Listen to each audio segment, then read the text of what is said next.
Jesse here, Mac and Bolt with my Hindu. No, that's a pimple. With my Hindu, I'm changing over to no, I'm not.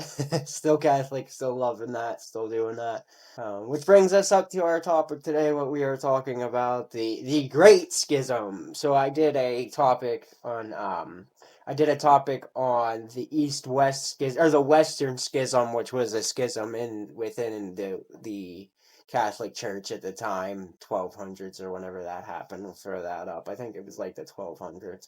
But before that, you had an even bigger schism that arguably it arguably changed the whole world. Not arguably, it did change the whole world. But we're going to discuss that today. Let me fix it here. We're going to be talking about that today. We're going to be covering the Great Schism that led to the Orthodox Catholic split and what led up to it, what happened in the aftermath, and we're gonna. To get the whole story on this, you kind of have to have the whole story on the church up to the point of the schism. So that's what we're going to be covering too. We're going to be giving a very short, brief history of the Catholic Church up until the schism, and it'll show where the rumblings began and everything. Everyone wants to say that like 1094 or 1095, when the Cardinal Humbert storms into the Hagia Sophia and slams down the excommunication bull and says, "You motherfuckers in your long beards, you look like barbarians. We will not be part of your church," and closes all the Latin churches. And it kind of goes back. So it's like the Orthodox Catholic Schism really kind of comes about as a Latin and Greek schism. It splits, and it kind of goes to show like how one empire can be a map, but really there's all these different peoples. Whereas like today, it's something that we can. Damn it! Why does it keep doing that? Whatever. That's gonna keep doing that. So. But we have this schism. It's like in America, we're all Americans, but there's 50 different states. But at the end of the day, we are all Americans, and that's what we'll come to. Oh my God, that's bothering the fucking shit out of me. Oh, I mean, that tie clip. That brings me to who we have to give a shout out to. We have to give a shout out to William. Oh my God, it keeps doing it. Just keeps doing it. Whatever. We have to give a shout out to William Berkey. Great old man. This tie was his, and this clip tie, and so he gave me, he bequeathed me his wardrobe. Very grateful to the man. Great guy. Gave me my best friend in the whole world. Without him, like none of this would have been possible. So, just a huge shout out to him. But yeah, so we're talking about the East-West Schism, Catholic Orthodox, Greek, Latin, and where it started and the timeline that led up to it. So. I hope you want to come along for this. I hope you enjoy the videos I'm putting out so far, and I hope you can get over the like static in the mic when I talk. It's just, guys, this I'm doing this with no budget, with literally $0 budget. So everything I have was gifted to me, and I love it, and I think this is a great way to start. Honestly, I'm humbled by it, and I think it's great. So that's why the equipment's like 20 years old now. But it's okay. That's all right. I'm cool with it. So, yeah, come along today. Let's do it.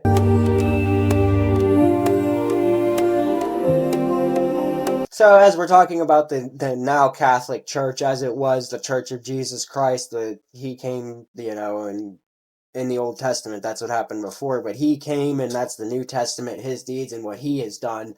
So we're going to kind of go over that from zero. When he died, that's when it restarted and went from like 300 to or BCE to CE to AD was Christ's death. That's what they say. AD means after death. It means ad dominium, but it's a good moniker for after death. So that's it. We're going to talk about today. So right after, and the Easter's coming up, so this is kind of a fitting thing, kind of a fitting topic for the time that we're talking about it, because Jesus did die, and if you want that whole thing, go to church. They'll tell you all about it. Great place, great people, preferably Catholic, but I think you could get something from any of them.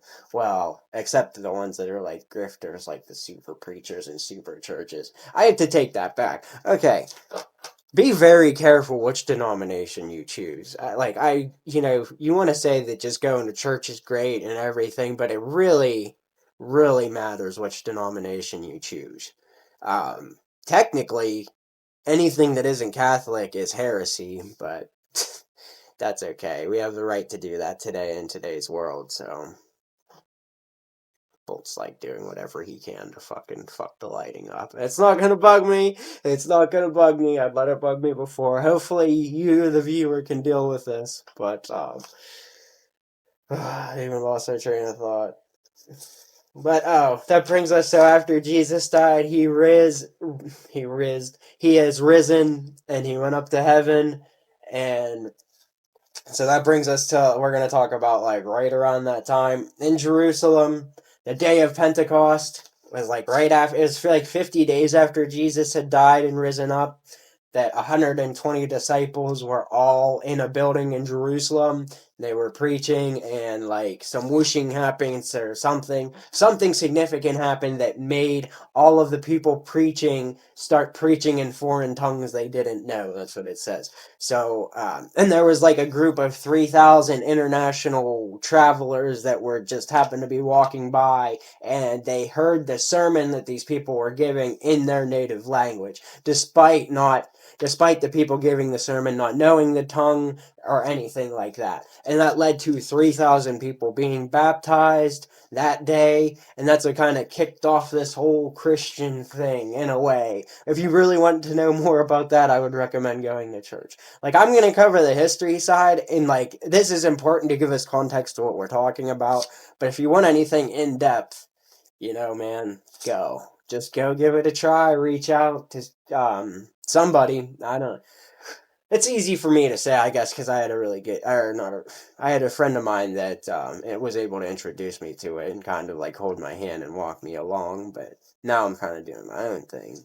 Thank you to him. If he's watching, I doubt it, but thank you. I appreciate it. When I sent you the message, you answered, man. But yeah, so 50 days we have Christ died, we have the day of Pentecost where 3,000 people hear the sermon in their native language, even, despite nobody knowing the language, the disciples not knowing the language. So that's where this kind of whole thing kicked off, and they started preaching and everything. And it wasn't like it was today, obviously. They were a small sect. There was tons of religions at this time. I mean, Judaism, you had the Romans, Greek, Deus Vult, or I'm sorry, Deus Vult doesn't mean that. Whatever, they worship the sun god, whatever that guy's name was there. But then it's like they took the panthology. Oh my god. I'm not. So after we had the day of Pentecost and the 120 disciples converting 3,000 people, those were like the first Christians. And you had like the famous 12 disciples. I'm not going to name them all because I don't know them all, but it's like John, Luke, Peter, Paul, James. I think there's 2 Jameses, which, little Saint James was a saint that was beaten to death with a club. I have no idea what that means or any significance to do with it, but that's what it is. But that leads us to 50 AD, so they were growing and everything. But you had the Council of Jerusalem. This is where they go from like a small Jewish sect to kind of their own thing. They rule at the council that Gentiles do not have to have circumcision and follow other Jewish laws. Circumcision was the big one that they chose. They didn't have to follow, which is something we follow today, but it's not even a religious thing. And it's like, well, why do we really do that? I don't know. We're not going to get into that. That's very weird. I'm circumcised, but hey, that's how it happened.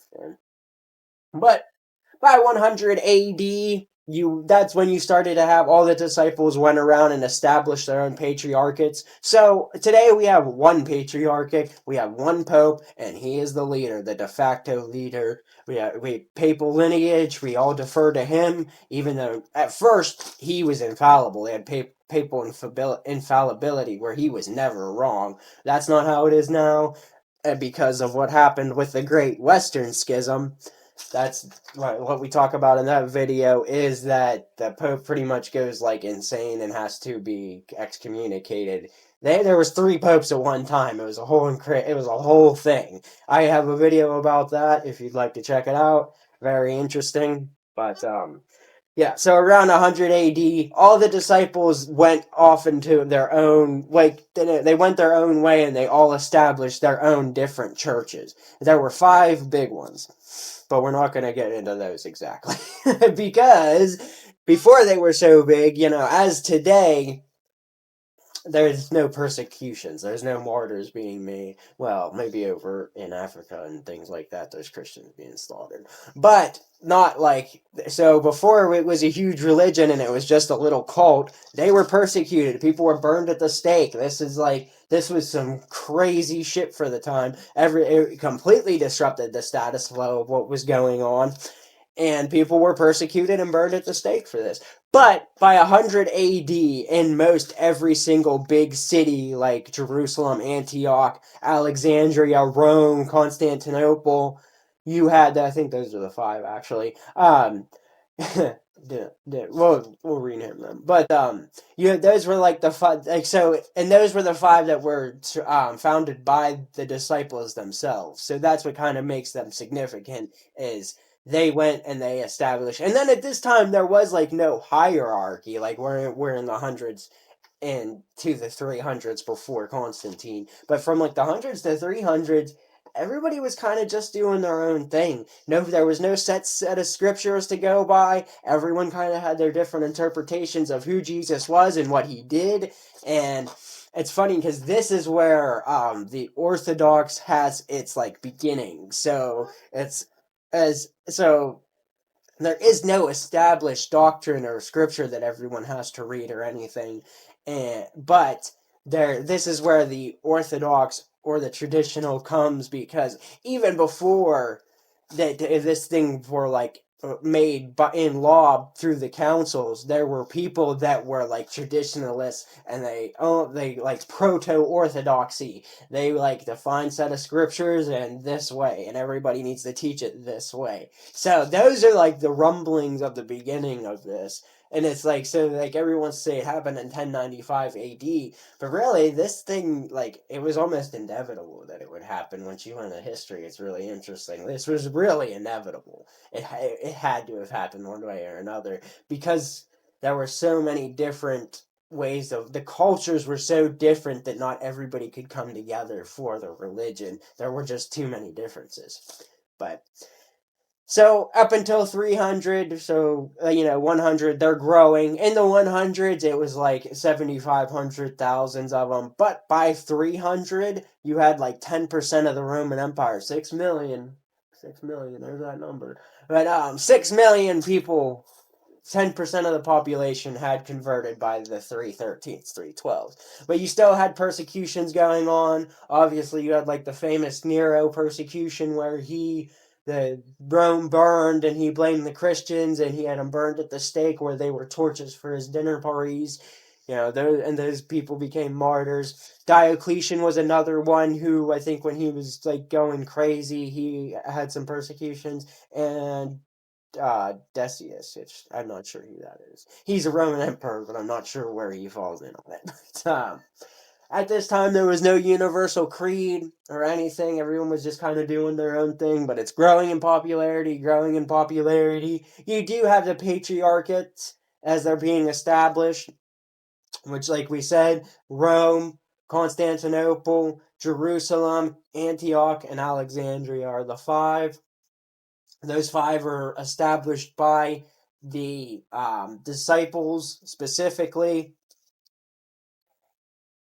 But around 313, you have Constantine, the famous Constantine, the Roman emperor, who converts to Catholicism. There's this story about him seeing the sign of the cross in the air and it being like, by this sign you will conquer. And he wins and becomes the emperor. So and then as he's converting and everything, he's kind of realizing, oh shit, this ain't like one big thing. We have to figure this out. So this is where, and it's like talked about a lot, the Council of Nicaea is called in like 330 or something like that. 325, the Council of Nicaea is called. Constantine brings together all of the bishops and everything, and we're going to decide on scripture, and we're going to decide on a set base of this and that. There was a million things decided during this. They came with the Nicene Creed, which like almost every single even the non-denominations use this Nicene Creed, and it's so funny, like it's like, I'm gonna make a church. Don't copy off my homework. It's like, ooh, let me just take all that. Like, well, if you're gonna establish a church, maybe come up with your own thing. Whatever. We're not gonna bash on them too much. Just a little bit. Just a little bit. But so whenever the Council of Nicene is called, Constantine converts. And at this time, you have Rome, but it's declining. You have the East and West, huge empire. And then in 330, like we talked about, if you know the lore, no. I also have a video about the fall of Constantinople in 1453. In that video, we discussed the foundings of the city in 330 A.D. Constantinople was founded on Byzantium. It used to be called Byzantium. Constantine took the city and was like, ooh, and that became the new jewel crown of the empire. He moved the capital from Rome, its traditional seat, to Constantinople. And it's very interesting when you really learn about this and everything. You kind of learn that the Roman Empire never fell, in a sense. Everybody knows, up to 476 when the West fell and blah blah blah, but it's like once you learn about this, you realize that it was already moved to the east 150 years before it fell. So that they were Roman in every right. They have every right to call themselves Roman. They reconquered it, which we'll get up to. Well, this all ties in together. So if you watch my previous videos, this video is kind of interesting because it has a bunch of different tie-ins of things we talked about before. But let's not get ahead of ourselves. We are in 330 AD. Constantine founds Constantinople, crowns it the beauty of the East, and makes it the head city. And there's two different diverging schools of thought, or cultures, really. You have the Greek East and the Latin West. And it's funny because the traditional kind of flips on its head when this schism happens. So you had the Latin Romans spoke Latin. They lived in the West. The Greeks lived in the East, and they spoke Greek. Crazy concept, I know. But the differences are kind of crazy. So by 427, when Rome fell, literacy had plummeted, and that was a big thing. Really only the people that were the clergy were the ones that were literate at all in the whole city of Rome. Very few people could even speak Greek, let alone read. So that's kind of where the schism's starting. You have people, and likewise over in the East, literacy didn't fall, and it's like, the West fell, but the East rose and became to be they had a golden age for 1,000 years. So, the decline and fall of the Western Empire, yes, but the decline and fall of the empire in general, you can't say that, because it didn't. It kept going. And you can argue once the church became a powerhouse within itself, that was the Roman Empire, really, but you're not ready for that discussion. No. But, yeah, so we're in 330 AD. Constantine converts, makes Constantinople. The 5 patriarchs are established. The Council of Nicaea is called. Doctrine is decided on. And these 5 patriarchates are decided. These are the ones that are these are the ones that are the leaders. And then you had an order. So we're going to read them in order. Number 1, so Constantinople was really number 1 because it was the head. But Rome was technically number 1 because it's the traditional seat of power, and it's traditionally where it's held. It was founded in 42 AD. That's when the Patriarchate of Rome was founded. It was founded by St. Peter and St. Paul, like St. Peter's Basilica. Now, that's where that makes sense. And it's the only seat of power left today. There is only 1, but at this time there were 5. 2 is Constantinople. We've talked about Constantinople before. Great city, the jewel of the East. really the powerhouse of everywhere. This is where everything was happening. Is the West? The Rome was getting left in the dust, and they had more money in Constantinople, more beautiful. It was more beautiful cathedrals and everything until they got raised. Who's got the most beautiful one now? No. But after that, you have Alexandria. Alexandria, famous, the Library of Alexandria that burned, but it was a learning house. It was the learning center, great learning center now. Learning center, very great learning center. Oh, I'm sorry. Constantinople was founded by Saint Andrew. Duh. And Alexandria, which is in Egypt, it was a beautiful city named after Alexander the Great when he conquered that land, during that time. But I had the Library of Alexandria. It was really important for missions to the east. That would be like a hub, a base of operations for them to then send missions out from. But it was founded by St. Peter. Next, we had Antioch, which is above Jerusalem. Not really a big place, but a lot of the early disciples were from around that area. So it's number 4. It was founded by St. Peter, early Christian hub for missions to the east. Kind of the same. And then number 5 is obviously Jerusalem. It was kind of honorary grandfathered in because it's not a big place and it really doesn't have any significance besides being the birthplace of the religion.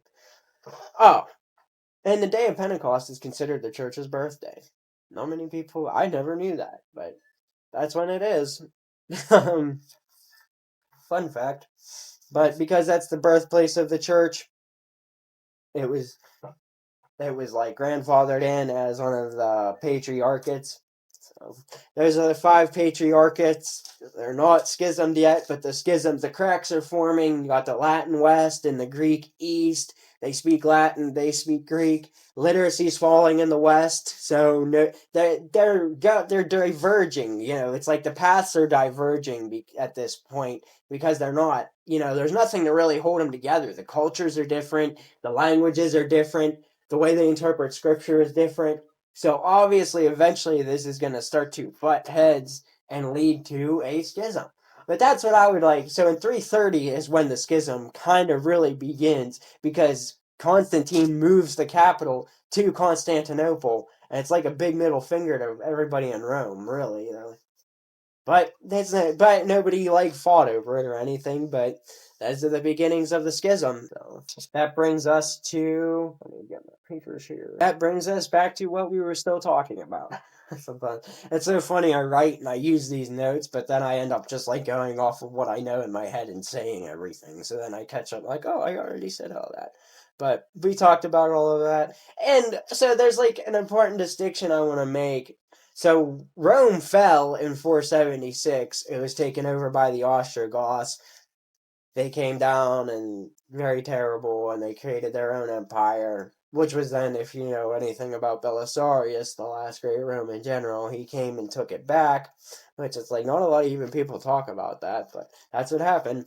But when Theodoric came down and took Rome, they looted and everything, but they largely left the clergy and everything alone. And they kind of let them be because they filled a spot. So it's at this time there was the Pope and then there was the King Theodoric, and it's and then he eventually crowns a new king, but it's well, how is he the leader if there's a king? So the difference is that when they came and took everything, the king was the one who you got a hold of if you wanted a trial, if there was a crime against you. You would get his guards, but that really, and you paid taxes. That's who came and collected the taxes, was the king's men.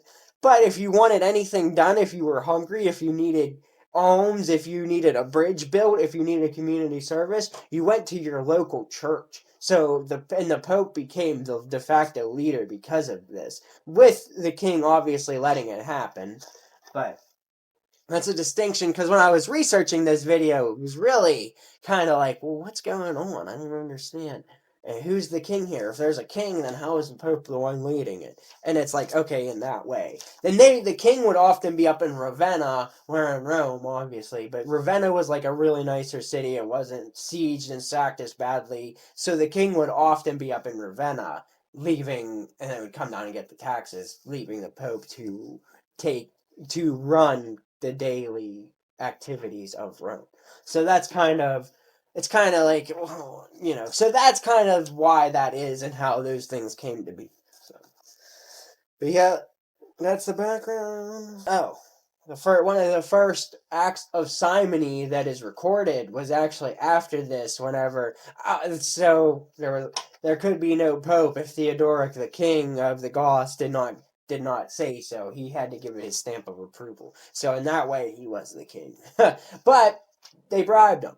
That's where the first simony, one of the first recordings of simony, was somebody bribing his men to become the king, to become the pope. So kind of funny there.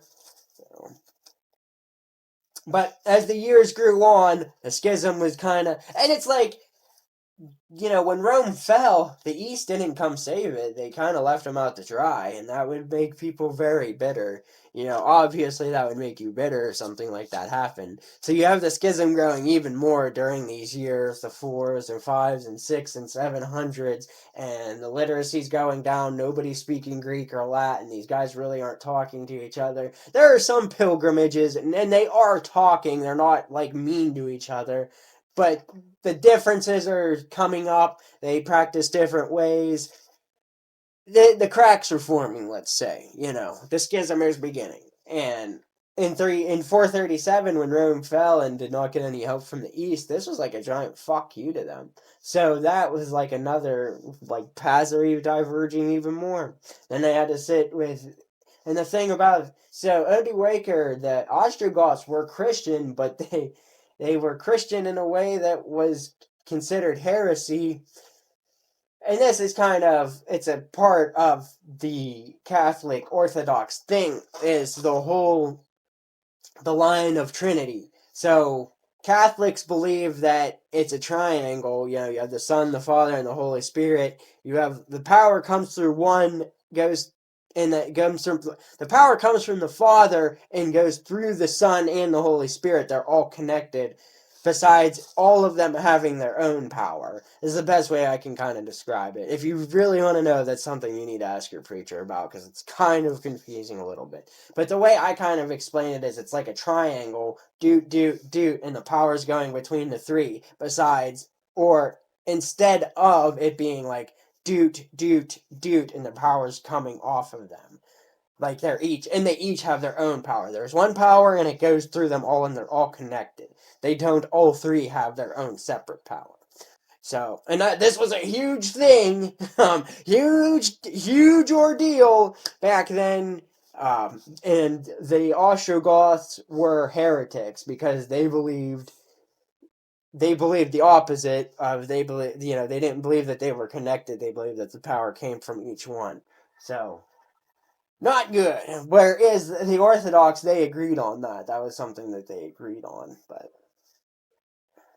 so the schisms are getting even greater and greater and greater until you get up till. Oh, I'm sorry, we kind of skipped. If you know, eventually Belisarius did come and recapture all of Italy and return it to the empire, but it didn't help the schism at all. It's like, hey, you bailed us out, but I still kind of fucking hate you. So it's like, so the schism was growing more and more and more. And you had like the East, it's great, it has the power base, and it's like the West is getting left out to dry. And that brings us to the 800s, which is when Charlemagne, the great Charlemagne, is crowned. And that is a big fuck you to the East. So, and that's the creation of the Holy Roman Empire, which a lot of people like to say the Holy Roman Empire wasn't holy or Roman. And it's like, well, it was, because it was ordained by the church and they had every right. It's like they had every right to own Italy. It's certainly more right than people from the East. It's like these were people in their own backyard. I don't know. You can make an argument either way. This is just my opinion. But in 800, the Pope, who hasn't really had any contact with the Emperor of the East at the time, who's supposed to, oh no, what caused this kickoff was an empress came about. So, which, as you know, And a woman cannot lead the church. It cannot be the protector of the church. So he crowned his own king. And whether that was, a good justification or not, that them's the rules, boy. No. But this is what, seeing it's like they say that schism was in 1094, but in 800, this is when they crowned Charlemagne the king of the Holy Roman Empire and kind of made them, his protectorate instead of Constantinople. That's the schism. Like that's another crack in the schism. So it's like, you know, yeah, that's the 800s with. Oh, so we were talking, and the Latins added "and the Son," so it's from the Father and the Son, whereas the East, the Orthodox, does not think that. They think that's heresy because it can only come from the Father, not and the Son, which the Filioque was added to the Nicene Creed, and that like caused a whole fucking bunch of shit. But so as we're talking about the East and the West, we do the Latin, the Greek, but there's ways that they practice differently also. So I think that's something that we should go into and talk about. It's kind of funny. But so you had the Latin West. They used wafer bread and they didn't grow a beard. It's like, and then when you get down to it, a lot of this stuff is really like petty, but it mattered at the time. So and so it's like the East, the Constantinople, the Greeks, they let their beards grow long as like a sign of wisdom of how old they are and everything. Whereas in the West, and that's pretty traditional, how they shaved. They shaved. So, and the East saw that as heresy because it does say in the Bible that you should not cut anything off your body. Like that is in the Bible. It does say that. So they have a point. They have a point. And the West uses unleavened bread, and the East uses bread with yeast in it, livened. So you have unlivened without yeast, or livened with yeast. Livened because it has yeast because it rises, because he rose. That's why they use. But it's like, oh, if you've ever been to a service and gotten the wafer, which that it's not like real bread, it's like a wafer bread. So those were the big three things: the wafers versus the risen bread, the shaven versus the unshaven, and the filioque of and the Son through the Father and the Son. Were one of those were the things that were causing the schism. Obviously, that wasn't everything, but those were the three main things, and the cultural differences too. And then whenever you have like the Fourth Crusade, which is really the Western Crusaders sacking Constantinople, that's when they saw they were like, oh shit, these guys aren't just like they aren't like our theological enemy now. They are our literal enemy. So but the tensions are rising and bubbling, and then that brings us to 1094 or 1054. I'm sorry, 1054. This is cited as the official split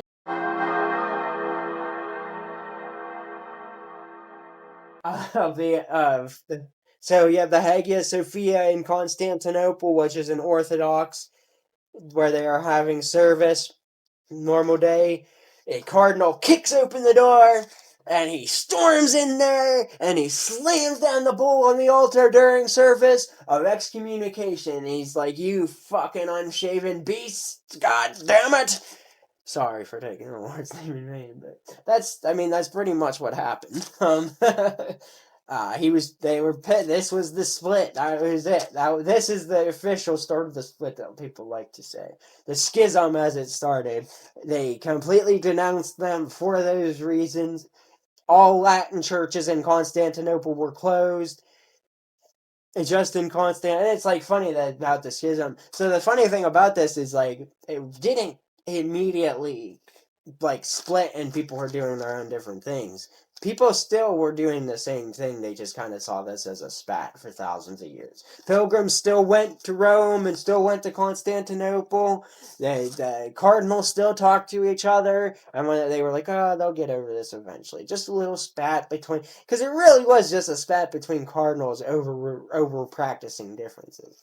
But it mattered, and it happened. It took years to reverberate throughout it, but it eventually did.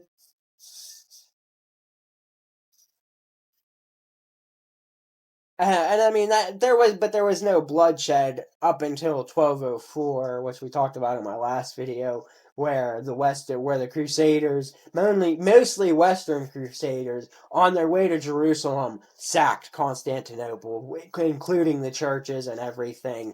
And that's when the schism kind of became. That's when it was real. Okay, these people are coming here and killing us, so we can't. We have to make our own thing and split off. And then eventually you have the five of them, they break away. They don't break away. The five of them, they get taken out, to which there is only one today. So, and there is one other big difference. It's Monday, guys. I thought it's not Monday. I feel like it's Monday. I don't know why, but one of the big things. Oh no, we're still legit. That's good. So one of the things that came of the schism, though, is the difference. So if they schism, then those are two different churches. Then the patriarchates were Catholic, but then they all got taken out as they went.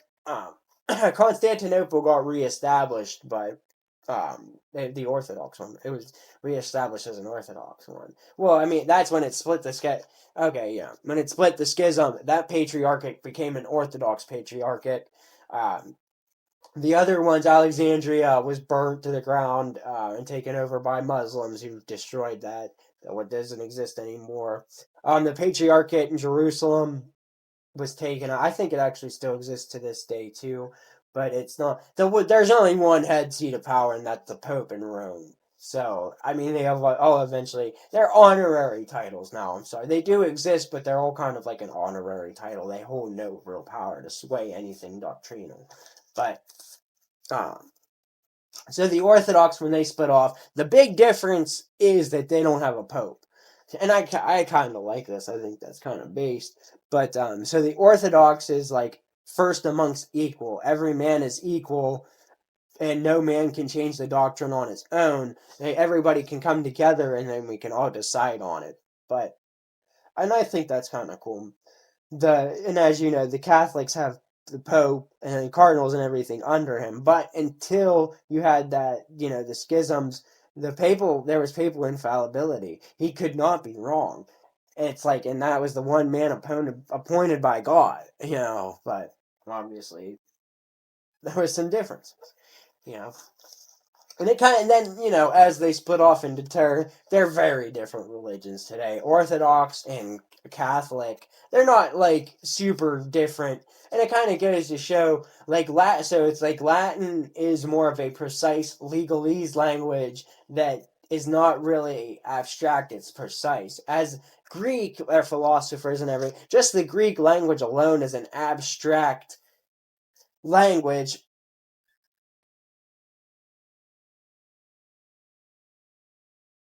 And like the it also focuses on the theosis of the book and the Christianity. It's not like salvation isn't this way. This is how you do it for salvation. In the East, everything's kind of philosophical, and abstract, and kind of talks about. And I'm not an expert on that, so I really don't know. But obviously, it was different for those reasons. Uh, and then the schism happened for thousands of years, and did not make up. People were not making up until like 1965 with that second council, which we might do a video on because it's very interesting, that second council in 1965.